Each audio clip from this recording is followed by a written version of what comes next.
Shalom, shalom, shalom, peuple de Dieu, que Dieu vous bénisse.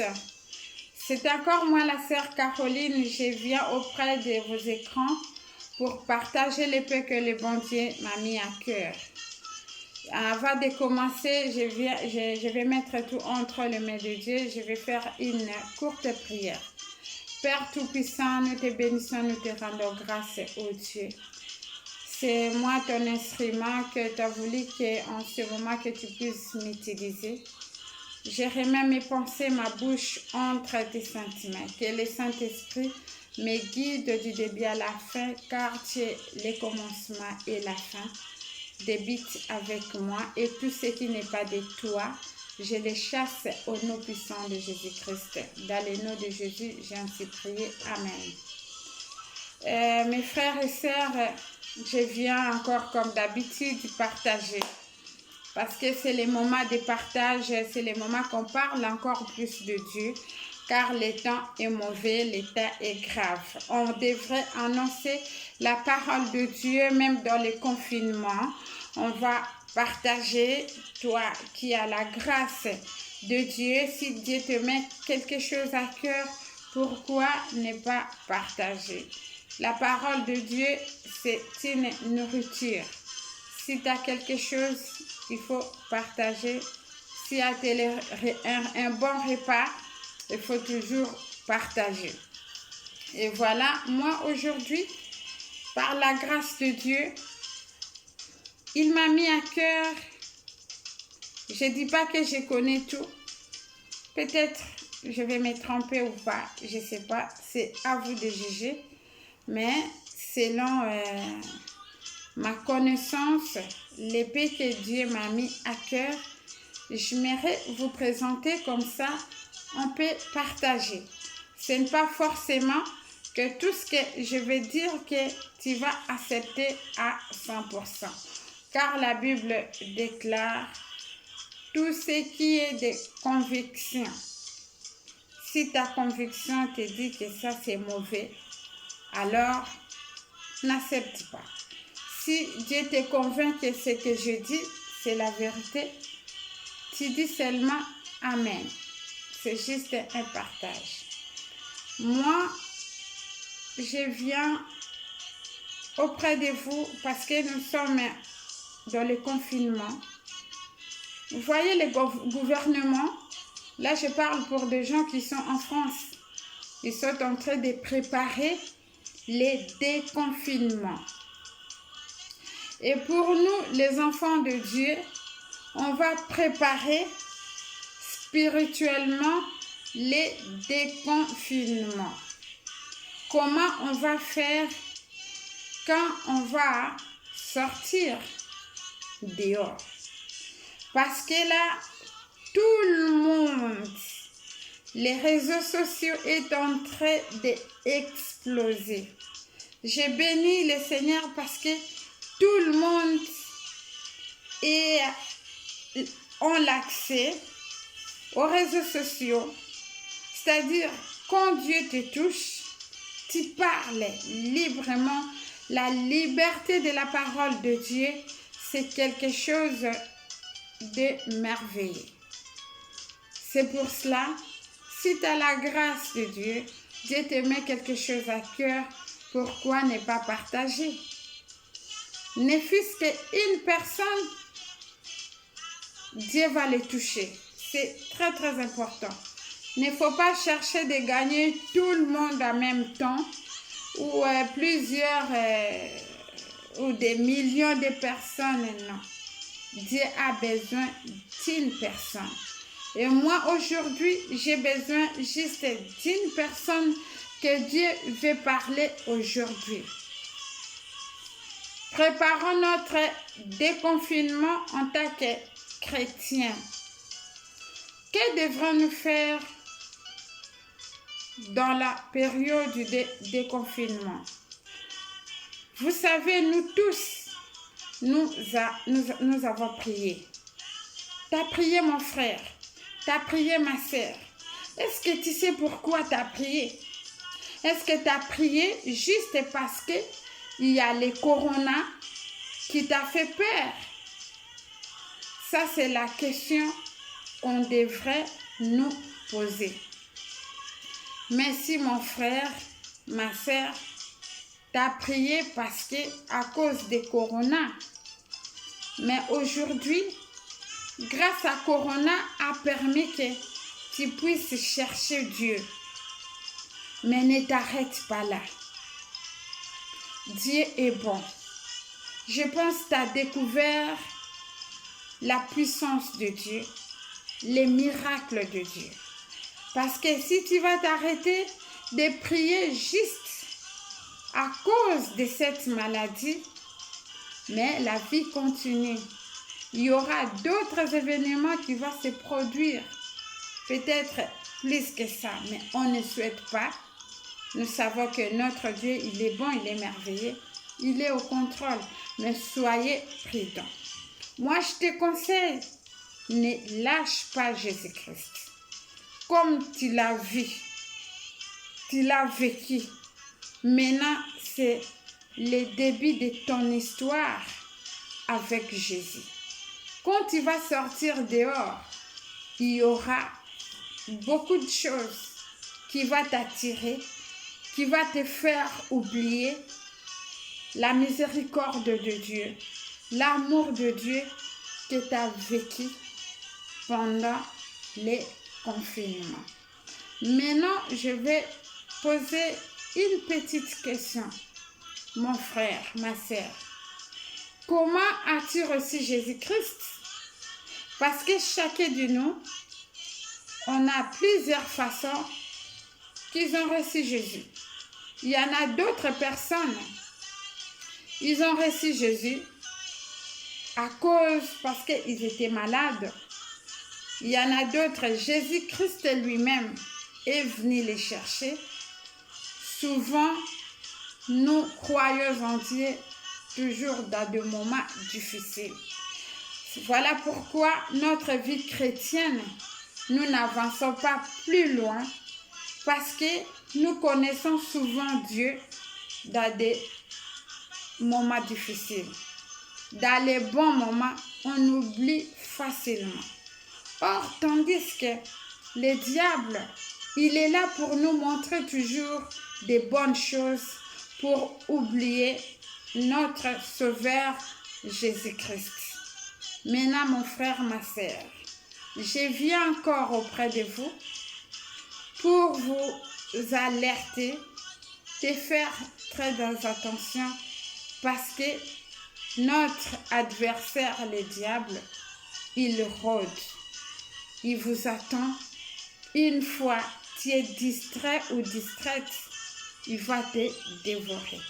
C'est pour cela, nous avons les lions de la tribu de Juda. Notre guerrier, il est là pour nous garder, nous protéger. Voilà, je demande, comment as-tu reçu Jésus-Christ? Est-ce que tu as reçu Jésus pour les circonstances de souffrance? Et après, si tu as des moments difficiles, tu l'oublies. Est-ce que tu as reçu Jésus-Christ réellement? Est-ce que Jésus-Christ, il est vraiment dans ton cœur? Est-ce que Jésus-Christ, tu lui parles seulement de Jésus dans la bouche? Ou c'est que quand tu parles de Jésus, il est réellement dans ton cœur? C'est ça, là où se trouve ma question. Mais il faut recevoir Jésus-Christ pour un but, que nous sommes des pèlerins. Un jour, tu vas le voir. C'est le salut qui est important. Il ne faut pas recevoir Jésus-Christ à cause de maladies, à cause de mariage, à cause de voyages, à cause des sorciers qui est en train de te chercher. Là, mon frère, ma sœur, tu es de côté. Je vais vous expliquer l'avantage de pourquoi nous recevons Jésus-Christ. j'ai des problèmes de yeux par rapport à mon âge. Je vais mettre ma lunette. Je ne sais pas si je vais bien voir ou je vais bien lire. Je vais lire dans Jean chapitre 1, verset 12. Je lis au nom de Jésus-Christ. Mais à tous ceux qui l'ont reçu, à ceux qui croient à son nom, elle a donné le pouvoir de devenir enfants de Dieu. Voilà. Nous tous, nous sommes nés de familles biologiques, humainement parlant. Mais maintenant, Jésus-Christ, il s'est fait chair. Il a voulu que nous devenions les enfants de Dieu. Vous savez quel bonheur de devenir enfant de Dieu. Quelle grâce, enfant de Dieu. Mais pas un enfant du roi. Hein, de roi terrestre. Mais un enfant de roi des rois. Ça, c'est primordial. Les recevoir et croire. Parce que tu peux croire sans recevoir. Tu peux les recevoir sans croire. Ça, le problème. Il y en a d'autres personnes, on les invite juste seulement dans l'église. Il va, il prie, il rentre, il prie, il rentre. Il croit que pour lui aller à l'église, c'est-à-dire il a accepté Jésus-Christ. Non. Ça commence, toi, personnellement, ta relation personnelle. Tu dis, Jésus-Christ, je t'ai entendu parler de toi. J'ouvre ma porte, mon cœur. Viens, habite dans mon cœur. Je te reçois. Je crois que tu es Dieu. Tu es venu me sauver. Il y a tant de choses que tu peux réclamer par rapport à Jésus. Comme déclare la Bible, c'est-à-dire une fois si tu crois et tu reçois cette parole-là, automatiquement, tu viens un enfant de Dieu. Oh là là! Mais que dit la Bible encore? Une fois accepté Jésus-Christ comme Seigneur et Sauveur, et tu deviens enfant de Dieu, il y a quelque chose qui va se passer dans ta vie. Peut-être tu étais un voleur ou une voleuse, un prostitué, un homme infidèle, adultère, assassin, sorcier. Tout ce que la Bible déclare comme péché, dans l'ancienne vie, tu faisais ça. Mais là, quand tu reçois Jésus-Christ, automatiquement, la Bible déclare, tu deviens une nouvelle créature. C'est très important. J'aime cette parole. Devenir une nouvelle créature. Moi, je vois comme les jours quand tu reçois Jésus-Christ, c'est-à-dire qu'on dirait c'est comme un bébé qui vient de naître. Sans péché. Tout ce qu'on même on nous parle des liens, tout est parti. Une nouvelle créature. Il ne s'arrête pas là. Il y a tellement de nombreuses promesses. Il dit encore, l'acte de l'ordonnance qui te condamnait, qui me condamnait, il a déchiré. Quelle chance! C'est-à-dire que tu es devenu libre. Libre comme l'eau. Tu commences une nouvelle vie avec Jésus-Christ. Si vous voulez, je vais vous donner des références pour tout ce que j'ai dit. C'est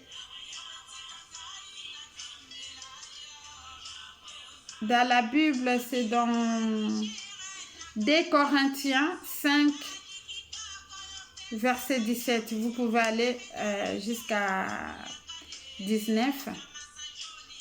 Et Colossiens 2, chapitre 2, verset 14. Vous pouvez aller jusqu'à 19 aussi. Ça, c'est la promesse de Dieu. J'aime ça. Nouvelle créature. Je deviens enfant de Dieu. Je deviens une nouvelle créature. Et en plus, l'acte de l'ordonnance qui me condamnait, il a déchiré ça. C'est du bonheur. Voilà pourquoi, dans la période de déconfinement, toi, peut-être, tu as eu l'occasion d'accepter Jésus-Christ. Avant, tu l'ignorais. Mais maintenant, cette maladie a permis que tu puisses même te réconcilier avec Jésus-Christ. Vous savez, quand il y avait des petits soucis, des problèmes, une fois tu commences il y a la réconciliation, c'est-à-dire que vous retournez les compteurs à zéro. Vous recommencez à zéro. Vous commencez tout à zéro. Maintenant, tu as reconnu tes erreurs. Tu as reconnu tes fautes. Tu as demandé pardon. Mais pendant le confinement, il y en a d'autres couples même qui ont fait des efforts. Peut-être le mari, il a fait de bêtises, ou la femme, ou les enfants. Il a demandé peut-être pardon. Maintenant, pendant le confinement, vous étiez heureux ou heureuse. J'ai dit au moins pour les gens qui ont passé des bons moments. Et maintenant, c'est quoi? Qu'est-ce qui va se passer? Après le déconfinement, tu vas encore retourner dans des choses que toi, tu as vomi. Non. Il ne faut pas avaler des choses que tu as vomi. Ça, c'est les caractéristiques d'un chien. Tu as pris une décision. Il y en a même beaucoup de gens qui ont pris la décision. Que moi, vraiment, quand je vais, après les déconfinements, je vais vraiment me repentir. Dieu est bon, Dieu a fait quelque chose. Il y en a d'autres, peut-être, cette maladie, ils n'ont pas tiré des leçons. Ils attendent peut-être pour aller dans les bars, dans les nganda, dans le, comment dirais-je, dans des boîtes, je ne sais pas moi. Non, le temps est mauvais. C'est le temps de nous accrocher en Jésus-Christ. Prépare ton déconfinement. Tu vois comme on dit, la nature ne vous enseigne pas. Vous voyez comment le gouvernement, ils sont en train de chercher les voies et moyens pour le déconfinement.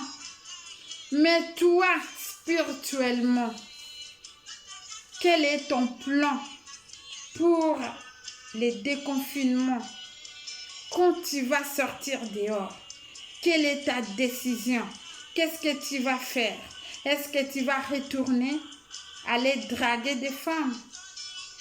Est-ce que tu vas encore tourner pour aller voler? Tu vas te retrouver dans les nganda, dans des bars, dans des bières, des choses qui détruisent ton corps. Regarde, peut-être quand tu vas sortir, tu vas voir, il y en a d'autres personnes qui sont parties. Pourquoi Dieu t'a laissé toi et moi? Ce n'est pas pour faire des choses qui ne glorifient pas Dieu. Non. Nous allons nous repentir. Le temps est mauvais. Quand on dit même Jésus-Christ revient bientôt, Jésus-Christ revient bientôt, mais les gens ne croient pas. Même si Jésus-Christ ne vient pas aujourd'hui ni demain, mais la mort, maintenant la mort vient, il n'avertit même plus. Hein. Avant c'était, tu vois, quelqu'un, il est vraiment très souffrant. Pardon. Après, quelque temps, vous avez essayé des moyens et tout pour que la personne guérisse. Après, il est décédé, il est parti. Mais là, les morts subites. La personne, il a dormi juste comme ça. Après, il est parti. Des arrêts cardiaques par-ci, par-là, des AVC par-ci, par-là. C'est-à-dire que la mort n'avertit plus. Mais toi, quand tu n'y attends pas, quand tu ne te prépares pas, quand la mort vient, pendant la nuit, pendant la journée, peu importe, il y en a d'autres qui meurent même dans les métros, dans les bus, peu importe. Prépare-toi tous les jours, chaque minute, chaque seconde. N'attends pas la nuit pour demander pardon. Une fois quand tu sens quelque chose, non, j'ai blessé quelqu'un, je vais lui demander pardon tout de suite. Pardon, c'est quelque chose de naturel. Il ne faut pas chercher seulement pendant que tu vas prier, tu demandes pardon, non. Il ne faut pas chercher seulement la nuit, tu attends que tu vas prier, tu demandes pardon, non. Les pardons, c'est tout le temps, tout le temps, tout le temps, tout le temps. C'est pour cela, la Bible nous appelle des saints. Nous sommes des saints. Parce qu'en tant qu'un enfant de Dieu, quand tu marches, tu vas contrôler ta bouche, tes yeux, tes oreilles, ton corps. Si tu es conduit par le Saint-Esprit. Et une fois, tu sais, quand tu blesses quelqu'un, quand tu parles même mal, il y a la voix intérieure là, te corrige, te dit ce qu'il t'a fait là, c'est pas bon. Tout de suite, tu demandes pardon. C'est comme ça. Et à chaque fois, au fur et à mesure, tu demandes pardon, pardon, pardon, pardon, tout le temps. Tout le temps, tu deviens saint. Parce qu'une fois, tu demandes pardon, automatiquement, le pardon est effacé. Les pardons, il y a des sortes qu'on demande pardon directement avec Dieu, parce que des fois, les gens, ils confondent, et avec la personne. Tu ne peux pas demander pardon à Dieu pendant que tu as blessé quelqu'un. Il faut avoir du courage. Si tu as blessé ton mari, tes enfants, tes amis, tes collègues au travail, peu importe, il faut lui parler en face. Parce que des fois, il y a quand même un peu d'hypocrisie, peut-être l'ignorance. Seigneur, pardonne-moi, j'ai fait ceci, cela, j'ai blessé peut-être mon mari. Tu lui demandes pardon à Dieu, mais non, ça ne concerne pas Dieu, ça concerne ton mari. Tu vas lui demander ton mari pardon. Et après, tu viens, tu pries. Un jour, on va en parler concernant les pardons, parce que les gens, ils mélangent. Seigneur, pardonne-moi, pardonne-moi. Il faut parler. On va te pardonner par rapport à quoi? Ce que tu as péché, c'est ça que tu vas parler. Juste comme ça, non. Voilà pourquoi des choses aussi, notre prière, ça, il y a des petits blocages et tout. Je reviens à mon sujet, notre déconfinement. Comment tu vas préparer votre déconfinement en tant que chrétien? Et là, je ne vais pas aller trop loin. Je vais clôturer pour la préparation des déconfinements. C'est un message dans 1 Pierre chapitre 5.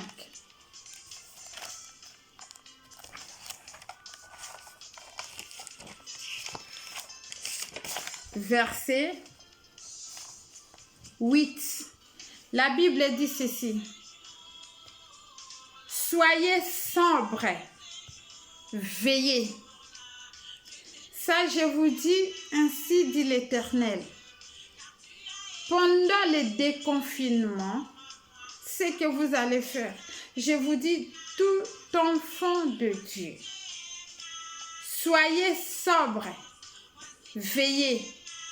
Votre adversaire, le diable, rôde comme un lion rougissant, cherchant à qui il dévorera.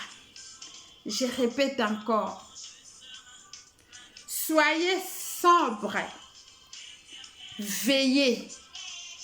Veillez dans nos vies, veillez dans vos vies, veillez dans vos maisons, veillez dans vos travails, veillez en tout lieu. Vous savez pourquoi?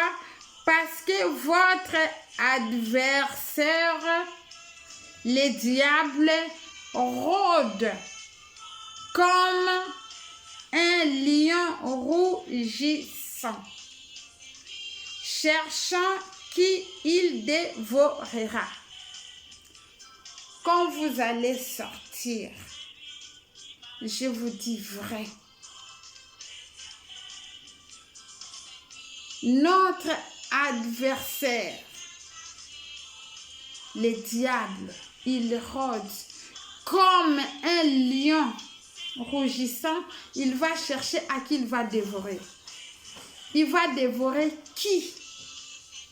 Les gens qui ne seront pas à mesure de veiller dans leur vie. Les gens qui vont aller retourner encore dans des choses qu'ils ont vomi. Peut-être dans vos maisons, vous avez pris la décision de suivre Jésus-Christ. Vous avez promis à ton mari ou à ta femme, mon chéri, ma chérie, désormais vraiment, on va nous serrer la main. J'étais peut-être infidèle. Aujourd'hui, j'ai laissé. J'étais voleur. J'ai insolente. Tout ce que vous connaissez, peu importe. Là, j'ai pris ma décision. Je vais me comporter comme un enfant de Dieu. Mais une fois qu'on tu sors, si tu retournes encore dans des mauvaises choses, je vous promets, il y a un lion. Notre adversaire, le diable. Je vous dis la vérité. Vous savez pourquoi? Parce que pendant tous ces temps-là, vous l'avez embêté. Parce que pendant tous ces temps-là, il vous attendait parce que souvent, vous allez votre lieu de rencontre dans des hôtels, dans des bars, dans des boîtes, dans des gandas, de faire de n'importe quoi. Il était là, vous étiez des amis, des copains. Mais pendant le confinement, il vous attendait, il ne te voyait pas, mon frère, il ne te voyait pas, ma sœur. Mais là, il sait que, oh là, le déconfinement, là, il va sortir. Tu crois qu'il va t'applaudir? Il est enragé. Il est enragé, il est énervé. C'est pour cela, aujourd'hui, Dieu te dit de veiller sur ta vie. Fais attention. Ne retourne pas de ce que tu as vomi. Ne retourne pas de ce que tu as pris comme décision, que j'ai tout laissé, j'ai tout abandonné, parce que j'ai vu beaucoup de gens, à cause des guérisons, ils étaient guéris, ils s'étaient échappés à cause de cette maladie. Je vais suivre Jésus, je vais parler de Jésus. Parler de Jésus, ce n'est pas quelque chose de facile. Hein. C'est un combat. Parce que quand tu parles de Jésus, il faut que Jésus, là, à l'extérieur, les gens témoignent que cet enfant-là, oui, il y a Jésus en lui. Est-ce que quand tu vas sortir dehors, on va voir l'image de Jésus-Christ en toi? Est-ce que quand tu vas aller dehors, tu vas présenter Jésus-Christ? Nous sommes des ambassadeurs. Est-ce que ton rôle sur la terre, en tant qu'ambassadeur ou ambassadrice, tu vas représenter Jésus-Christ dans ton travail? C'est le moment même de parler de Jésus-Christ. Dans ton lieu de travail, comment tu te comportes? Est-ce que tu te comportes comme un enfant de Dieu? Dans ta maison, même dans les trains, dans les métros, dans le bus, tu te présentes comment? Est-ce que quand tu marches, dans ton front là, on voit l'image de Jésus-Christ? C'est là où il y a les problèmes. Parler de Jésus comme ça, c'est trop bien. Mais il faut que les gens voient en toi, il y a Jésus. Maintenant, pendant le déconfinement, pour nous les chrétiens, faites un effort. Notre ennemi, notre adversaire, le diable, il rôde. Il va chercher à qui il va dévorer. C'est pour cela, comme Dieu ne fait pas quelque chose avant que ça arrive, sans avertir à ses enfants, à sa population.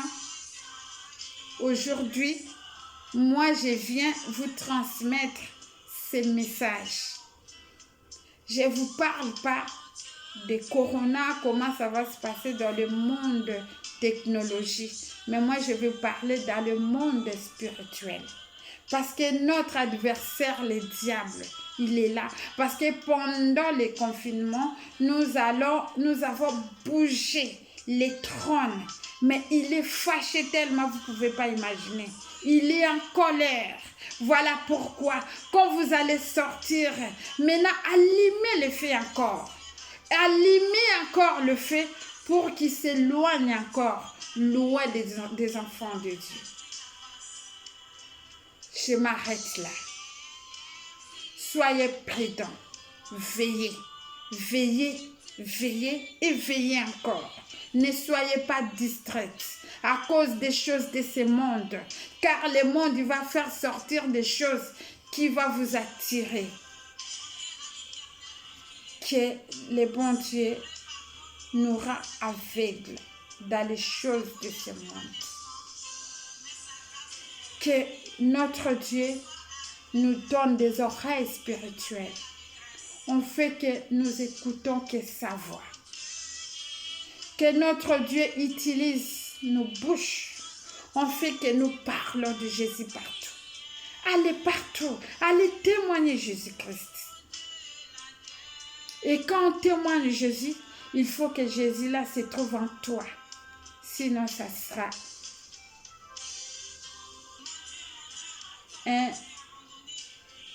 un mauvais travail, s'il faut le dire. Je m'arrête là. Que Dieu vous bénisse tous.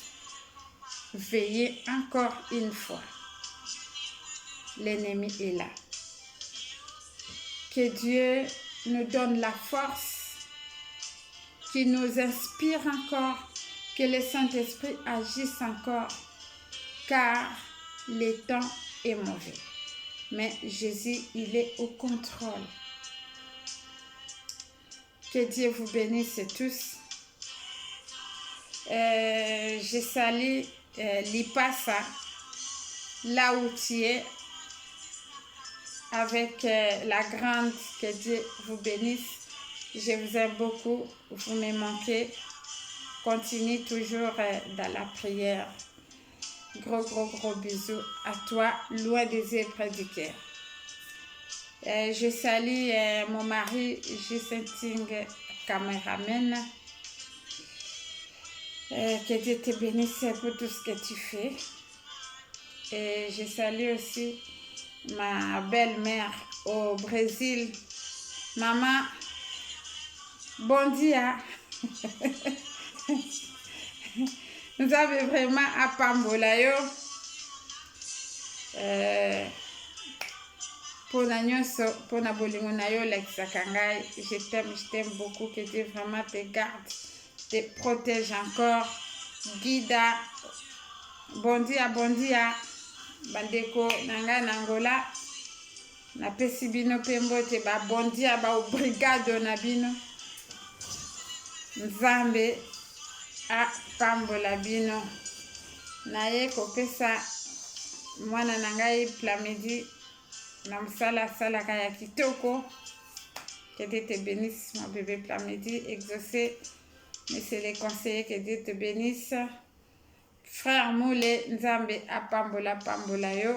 Bana clarté divine, ba gros bisous na bino. Nzamba zala na bino. Naye kopesa mbote maman Françoise. Moi si a papa Bolimo. Mkolo a pambola yo. Ba oyo na pesi mbote te.